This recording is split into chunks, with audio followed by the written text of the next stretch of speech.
Trump আমলে বাংলাদেশের অভ্যন্তরীণ বিষয়ে নাক গলানো কমিয়েছিল যুক্তরাষ্ট্র।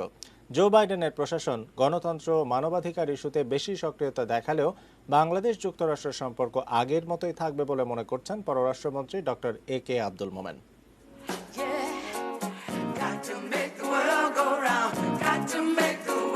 মার্কিন প্রেসিডেন্ট হিসেবে জো বাইডেন দায়িত্ব নেবার পর বাংলাদেশের প্রতি কতটা পাল্টে যাবে যুক্তরাষ্ট্রের আচরণ, এমন প্রশ্নের জবাবে বাংলাদেশের পররাষ্ট্রমন্ত্রী বলছেন পরিবর্তন হবে খুব অল্প কিছু বিষয়ে।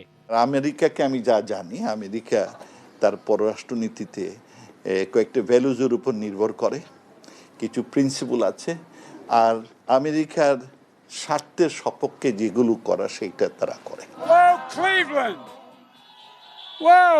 ডেমোক্র্যাট প্রেসিডেন্টের শাসনামলে যুক্তরাষ্ট্রের অভিবাসন নীতি কিছুটা নমনীয় হতে পারে। জলবায়ু ইস্যুতেও ট্রাম্পের মতো কট্টর হবেন না বাইডেন, এমনটাই প্রত্যাশা বাংলাদেশের। ভালো মন্দ সবই আছে। বাইডেন সাহেব তো জলবায়ু নিয়ে উনি সুচ্চার, আপনার অভিবাসী সম্পর্কেও সুচ্চার, সো প্লাস মাইনাস আছে সব কিছুতেই। বাংলাদেশের রাজনীতি, নির্বাচন, গণতন্ত্র নিয়ে পশ্চিমা বিশ্ব সবসময়ই এক প্রকার খবরদারি করে আসছে। ট্রাম্প প্রশাসনের সেদিকে আগ্রহ কম ছিল, সেটা স্বীকার করছেন পররাষ্ট্রমন্ত্রী। ট্রাম্প প্রশাসন তার নিজের দেশ নিয়েই ব্যস্ত ছিল, তাতে অনেক সময় নাক গলায় নিয়ে যেত।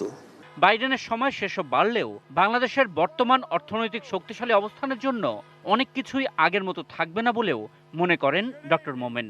আমাদের অবস্থা ভালো, কারণ আমাদের ইকোনমি ইজ ডুইং ওয়েল।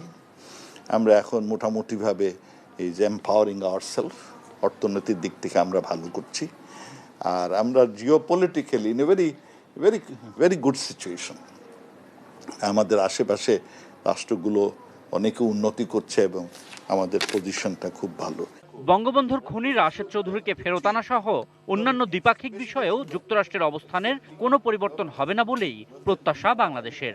বঙ্গবন্ধুর খুনি এগুলো অনেকটা নিউট্রাল ইস্যু, আইনের মাধ্যমে ঠিক হবে, সুতরাং ওগুলোতে আমাদের কোনো ব্যাঘাত হবে না। Ashikur Rahman Apu, ATN news, Dhaka.